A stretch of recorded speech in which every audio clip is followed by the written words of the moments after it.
আসসালামু আলাইকুম রহমতুল্লাহি ওয়া আজকে আমাদের মাইক্রো ইকোনমিক্স এর প্রথম ক্লাস। আজকে যে চ্যাপ্টার নিয়ে আলোচনা করব, ডিমান্ড, সাপ্লাই অ্যান্ড ইকুইলিব্রিয়াম। তো চলো শুরু করা যাক। প্রথমত আজকের ক্লাস আমরা এই ডিমান্ড নিয়ে, শুধু ডিমান্ড নিয়ে আলোচনা করব। হ্যাঁ, তো আলোচনার আগে একটা কথা বলে রাখি যে আজকে যে চ্যাপ্টারটা ডিমান্ড সাপ্লাই ইকুইলিব্রিয়াম, মানে এটা খুব খুব বেশি ইম্পর্টেন্ট। যারা ইকোনমিক্স পড়তে চায় তাদের জন্য এটা খুব খুব বেশি ইম্পর্টেন্ট এবং খুব বেশি সহজ। ইকোনমিক্সের যে প্রথম মাইক্রো ইকোনমিক্স, প্রথম তিনটা তিনটা চ্যাপ্টার সহজ। হ্যাঁ, এবং কারণ এখানে সবগুলো হচ্ছে এমনি কথাবার্তা। হ্যাঁ, খুব বেশি ম্যাথ করতে হয় না, খুব বেশি কিছু বুঝতে হয় না, এমনি সাধারণ এক্সাম্পল দিয়ে এই চ্যাপ্টারগুলা কভার করা যায়। তো আজকের এই ক্লাসের মধ্যে আমরা প্রথমে demand, introduction of demand, demand কাকে বলে এটা নিয়ে আলোচনা করব। Law of demand, demand schedule, demand function, আর ডিমান্ড কার্ভ কেন বাম থেকে ডান দিকে নিম্নমুখী, এই বিষয়গুলো আলোচনা করব। প্রথমত আহ, প্রশ্নের মধ্যে বারবার এই টপিকস গুলাই আসে, এগুলা নিয়েই মানে মিড টার্ম পরীক্ষাগুলা হয়। তো যারা এসএসসি এইচএসসি সায়েন্স ব্যাকগ্রাউন্ডের, ওদের জন্য একটু কষ্ট হয়ে যায়, কারণ এই বিষয়গুলো আগে পড়া হয় নাই। হ্যাঁ, এগুলো একদম নতুন ওদের জন্য। তো আমি বিশেষ করে তাদের জন্যই এই ক্লাসগুলা বানাচ্ছি, কারণ আমিও সায়েন্স ব্যাকগ্রাউন্ডে ছিলাম। আমার আহ, মানে প্রথম প্রথম খুব একটু মানে ডিফিকাল্ট, মানে কঠিন লাগতো এই বিষয়গুলা। তো সেজন্য যাতে আমাদের যারা জুনিয়র্স, যারা পরে আসবে, ওদের জন্য যাতে কি এই বিষয়গুলো কঠিন মনে না হয়। তো প্রথমে আমি হোয়াট ইজ ডিমান্ড। তো আমরা ডিমান্ড আজকে ক্লাসের মধ্যে শুধু ডিমান্ড নিয়ে আলোচনা করব, সংক্ষিপ্তভাবে, সহজভাবে ইনশাআল্লাহ। তো প্রথমে আমাদের জানতে হবে ডিমান্ড বিষয়টা কি। তো একদম সহজ ভাষায় এমনি যদি আমরা দেখি, তাহলে ডিমান্ড মানে হচ্ছে চাহিদা। তো একজন মানুষের ক্ষুধা লাগছে, ওর ভাত খাওয়ার ইচ্ছা। হ্যাঁ, ও মানে ক্ষুধাটা নিবারণ করার জন্য ওর ভাত খাইতে হবে, নাস্তা করতে হবে। এই ভাত খাওয়া, নাস্তা খাওয়াটাই হচ্ছে ডিমান্ড, চাহিদা। অথবা একজন মানুষের একটা নতুন কাপড়ের প্রয়োজন, হ্যাঁ, এটাই হচ্ছে চাহিদা। তো ডিমান্ড মানে প্রথমে বাংলায় বলি, ডিমান্ড হচ্ছে তিনটা বিষয়ের সমষ্টি আর কি। প্রথমটা হচ্ছে ইচ্ছা আকাঙ্ক্ষা, মানে ইচ্ছা থাকতে হবে। দ্বিতীয়টা হচ্ছে অর্থের প্রয়োজন, মানে অর্থ থাকতে হবে। হ্যাঁ, তিন নাম্বারটা হচ্ছে খরচ থাকতে হবে, মানে খরচের মন মানসিকতা থাকতে হবে। টাকাগুলো নিয়ে পয়সা থাকলে হবে না। হ্যাঁ, তো বিভিন্ন বাংলা বইয়ে ডিমান্ড চাহিদার যে সংজ্ঞাটা দেওয়া হয়েছে, মানে এই তিনটাকে সমষ্টি করে ডিমান্ডের কি এই সংজ্ঞাটা, ডিফিনিশনটা দেওয়া হয়েছে যে কোনো দ্রব্য পাওয়ার ওইরূপ আকাঙ্ক্ষা যার পেছনে আর্থিক সামর্থ্য ও অর্থ ব্যয় করার ইচ্ছা দুই থাকে। মানে একটা আকাঙ্ক্ষা থাকতে হবে প্রথমে, একটা জিনিস পাওয়ার জন্য আকাঙ্ক্ষা, একটা নতুন কাপড় পাওয়ার জন্য কি আমার মনের মধ্যে ইচ্ছা থাকতে হবে। হ্যাঁ, দ্বিতীয়ত ওই আর্থিক সামর্থ্য, আমার কাছে টাকা থাকতে হবে। হ্যাঁ, এবং টাকা থাকতে হবে। তিন নম্বর হচ্ছে আমার ওই টাকাটা ব্যয় করার ইচ্ছা থাকতে হবে, মানে অর্থ খরচ করার ওই ইচ্ছা থাকতে হবে। এখন দেখি এখানে কি বলছে। Demand is the willingness and ability of a consumer to buy a good or service at a certain price and time. হ্যাঁ, এগুলা আমি বাংলাতে বলে দিচ্ছি।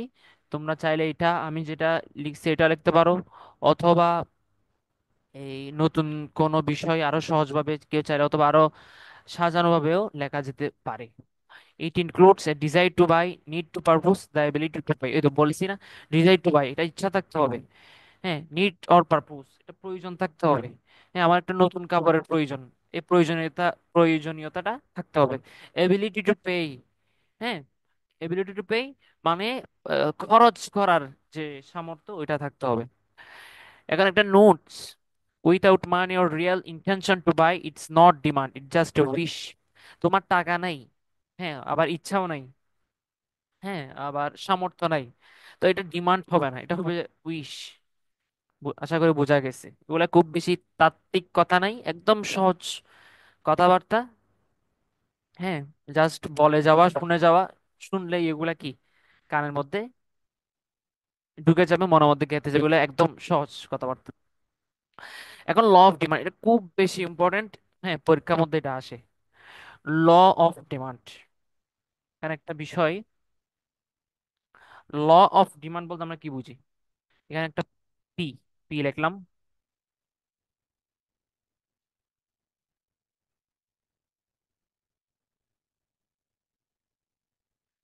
একটা জিনিস লিখছি, পি ডি। পি মানে পি দ্বারা বোঝাচ্ছি প্রাইস, আর ডি দ্বারা বোঝাচ্ছি ডিমান্ড। ল অফ ডিমান্ড পড়ার আগে বাংলায় আমরা এই বিষয়টা বুঝে নিই। যখন একটা বস্তুর প্রাইস কমবে, তখন তার ডিমান্ড বেড়ে যাবে। আরো সহজভাবে বলতে গেলে, ধরো আমার একটা পাঞ্জাবি কেনার ইচ্ছা, একটা ভালো শোরুম থেকে পাঞ্জাবি কেনার ইচ্ছা। সব সময় ওই শোরুমের যে আমি আমি মানে সবগুলা ফিক্সড প্রাইস ধরি আর কি। তো ওইখানে যে আমি যে পাঞ্জাবিটা কেনার ইচ্ছা, ওইটা সব সময় হচ্ছে 3,000 টাকা। হ্যাঁ, তো 3,000 দিয়ে আমার কেনার সামর্থ্য নেই, অথবা ধরো 5,000 টাকা, 5,000 দিয়ে আমার, হ্যাঁ, 5,000 দিয়ে আমার কেনার সামর্থ্য নাই। তো এটা হঠাৎ করে 3,000 টাকা হয়ে গেছে। তো সামর্থ্য যখন ছিল না, তখন আমি কিনবো না। যখন 3,000 টাকা হয়ে গেছে, তখন আমার কেনার ইচ্ছা জাগছে এবং এটা আমার অনুকূলে আসছে, তো আমি অবশ্যই কি ওই পাঞ্জাবিটা কিনবো। মোট কথা হচ্ছে, দাম যখন কমে, অথবা এটা যদি 1,500 হয়, তখন দেখা যাবে এটা সেল বেড়ে গেছে। কারণ মানুষ ভালো, এটা ভালো জিনিস, মানুষ কম দামে পাচ্ছে, তখন এটা মানুষ আরো বেশি নেওয়ার জন্য আগ্রহী হবে। এতদিন দাম বেশি ছিল সেজন্য নিতে পারে নাই, এখন দাম কম যেহেতু, এটা আরো বেশি কি হয়ে যাবে, এই কি, মানুষ আগ্রহী হবে কেনার জন্য। তো প্রাইস যদি কমে, এটা দ্বারা কমা নির্দেশ করছি, আর এটা দ্বারা হচ্ছে ডিমান্ড বাড়তেছে। প্রাইস যদি কমে তাহলে ডিমান্ড বাড়বে। তো এটা, এটার বিপরীতে কি, প্রাইস যদি বাড়ে, হ্যাঁ, প্রাইস যদি বাড়ে তাহলে ডিমান্ড কমে যাবে। ধরো এগুলো তো খুব বেশি বোঝানোর দরকার নাই। প্রাইস বাড়লে দাম বেশি, মানুষ এটা কিনবে না, কারণ এটা তার অনুকূলে না, প্রতিকূলে, মানে এটা কি তার সাধ্যের বাইরেও হতে পারে, তখন এটা কি মানুষ চেষ্টা করবে এটা ইগনোর করতে, কম দামি প্রাইস, কম দামে কোনো কিছু কেনার জন্য। হ্যাঁ, এখন আমরা পড়ি law of demand. The law of demand states that if all other factors remain constant, when the price of a good increases, the quantity demanded decreases. এই তো এটা এখানে যেটা বলছিলাম, and when the price decreases, the quantity demanded increases. এটাই হচ্ছে মূল কথা ল অফ ডিমান্ডের। আশা করি বোঝা গেছে। So we can say that when price increases, যখন প্রাইস বাড়বে, ডিমান্ড ডিক্রিজ, প্রাইস ডিক্রিজ যখন প্রাইস কমবে, ডিমান্ড কি বাড়বে। তো এটা হচ্ছে ইনভার্স রিলেশনশিপ। হ্যাঁ, people buy more when things are cheaper, যখন মানুষ মানে কোনো বস্তুর দাম কমে যায়, তখন ওরা কি কেনার জন্য আগ্রহী হয়। এটা হচ্ছে ডিমান্ড স্কেডিউল, বাংলায় বলা হয় চাহিদা সূচি। হ্যাঁ, তো আমরা বলছিলাম কিছুক্ষণ আগে, প্রাইস যখন বাড়বে ডিমান্ড, প্রাইস বাড়লে ডিমান্ড কমবে, প্রাইস কমলে ডিমান্ড বাড়বে, এটা মনে রাখতে হবে। তো এখানে ডিমান্ড চাহিদা সূচিটা এটাও পরীক্ষা আসে, খুব বেশি আসে পরীক্ষায়। তো চাহিদা সূচি বলতে, চাহিদা আমরা মানে একটা এরকম ঘর, এরকম এই টেবিলের মধ্যে মানে প্রাইস এবং কোয়ান্টিটি অফ ডিমান্ডের সম্পর্কটা কি মানে দেখানো আর কি। তো এখানে আমরা দেখতে পাচ্ছি, এখানে প্রাইস বাড়তেছে 0, 1, 2, আর এদিকে কোয়ান্টিটি ডিমান্ড, আগে 10 ছিল, এরপর 8, এরপরে 7। তো এটা হচ্ছে চাহিদা সূচি বা ডিমান্ড স্কেডিউল। তো মানে এই প্রাইস এবং কোয়ান্টিটি অফ ডিমান্ড, এটা হচ্ছে ডিমান্ড, কোয়ান্টিটি অফ ডিমান্ড। তো কোয়ান্টিটি অফ ডিমান্ডের সম্পর্কটা কি করা, প্রকাশ করা। এখানে লিখছি, a demand schedule is a table that shows different prices of a good and the quantity demanded at each price। মানে প্রাইসের সাপেক্ষে ডিমান্ড কত, মানে জিরো প্রাইস যখন, তখন ডিমান্ড ছিল 10। তো আমরা পড়ছি প্রাইস যখন বাড়বে ডিমান্ড কমবে। তো এখানে প্রাইস বাড়ছে, 0 থেকে 1 হয়েছে। এখন এদিকে দেখতে পাচ্ছি ডিমান্ড কমে গেছে, 10 থেকে 8 হয়েছে, এখানে 2 হয়েছে, এখানে 7।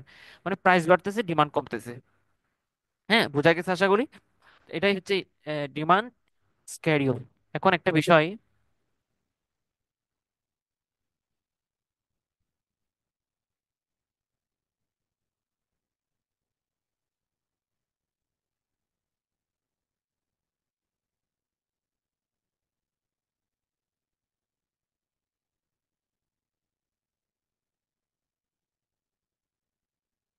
আচ্ছা, আমি এটা পরে আঁকবো, কারণ এখানে আমার ল্যাপটপে আসলে মানে আমি ইউজ টু না। হ্যাঁ, সেজন্য এখানে একটু কষ্ট হচ্ছে। তো এখানে আমরা এখন পড়বো ডিমান্ড ফাংশন। এটা আমি মূলত এইটা হচ্ছে ডিমান্ড কার্ভ আর কি। তো এটা যদি এই জিনিসটা এই টেবলটাকে যদি আমরা কার্ভের মধ্যে একটা গ্রাফের মধ্যে আঁকি, তাহলে এই পুরা মানে পুরা ছবিটা হবে এরকম। এই ডিমান্ড কার্ভের যে অবস্থানটা হবে এরকম। ডিমান্ডের এই ডিমান্ডের মানে যে গ্রাফটা এরকম হয় সবসময়। তো এটা এটা নিয়ে আমরা আলোচনা করব। এখন আসি ডিমান্ড ফাংশন নিয়ে। ডিমান্ড ফাংশন ডিমান্ড ফাংশনও বারবার আসে পরীক্ষার মধ্যে।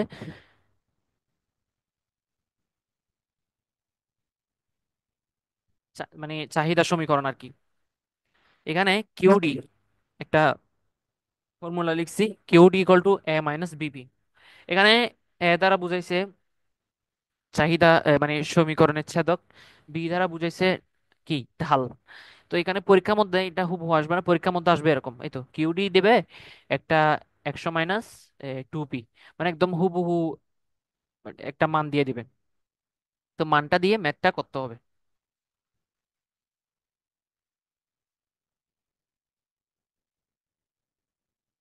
মানটা দেবে, মানটা দেওয়ার পর ম্যাথটা করতে হবে।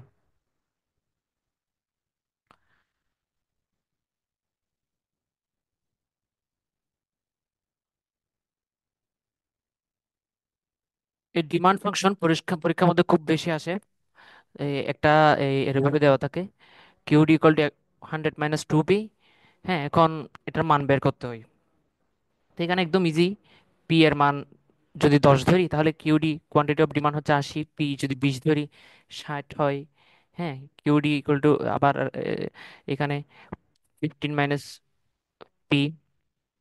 হ্যাঁ, পি যদি 5 ধরা হয়, 10 ধরা হয়, হ্যাঁ, 20 ধরা হয়, এভাবে একটা এটা মানে ডিমান্ড ফাংশন দেওয়া হয় এবং বলে যে একটা কি মানে একটা এই চাহিদার রেখা অঙ্কন করার জন্য। হ্যাঁ, ডিমান্ড স্কেডিউল। তো এটা আমরা যখন চাহিদা রেখা এভাবে বলবে, একটু দেখাই দিই। মানে এভাবে আমরা হুম এভাবে লিখবো, এদিকে পি লিখবো, এখানে কিউ লিখবো। তো এখানে ধরো আমরা 10 নিলাম। হ্যাঁ, তাহলে এখানে 10 লিখবো। তো এখানে এই পি এর জায়গায় 10 বসানোর পর কোয়ান্টিটি অফ ডিমান্ড আসতেছে 80, তাহলে আমরা এখানে 80 লিখবো। হ্যাঁ, তো এভাবে সমীকরণগুলো দিলে আমরা আশা করি পারবো। প্রথমে এখানে পি এর মান বিভিন্ন মান বসিয়ে কোয়ান্টিটি অফ ডিমান্ড বের করব। এরপর এটা আমরা ডিমান্ড স্কেডিউলের মধ্যে স্থান স্থানান্তরিত করব, এবং এখান থেকে এভাবে আমরা একটা ডিমান্ড কার্ভ এঁকে ফেলবো। ডিমান্ডের যত কার্ভ আছে সবগুলো এরকম হবে। আশা করি বোঝা গেছে।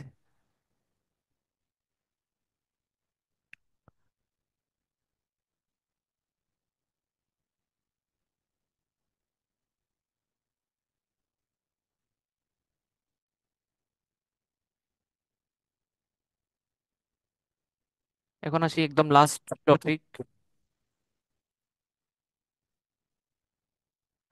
Y demand curve slopes downward. এই যে আমরা এখন দেখালাম, মানে এখানে জিজ্ঞেস করতেছে এই যে একটা ডিমান্ড কার্ভ। হ্যাঁ, এটা সবসময় এদিকে এরকম হয় কেন, বাম থেকে ডান দিকে নিম্নগামী কেন হয়? হ্যাঁ, এই প্রশ্নটা জিজ্ঞেস করতেছে। তো আমরা বলবো a demand curve is a graph that shows the relationship between the price of a good and the quantity demanded. It usually slopes downward from left to right. এখানে তিনটা কারণ আছে।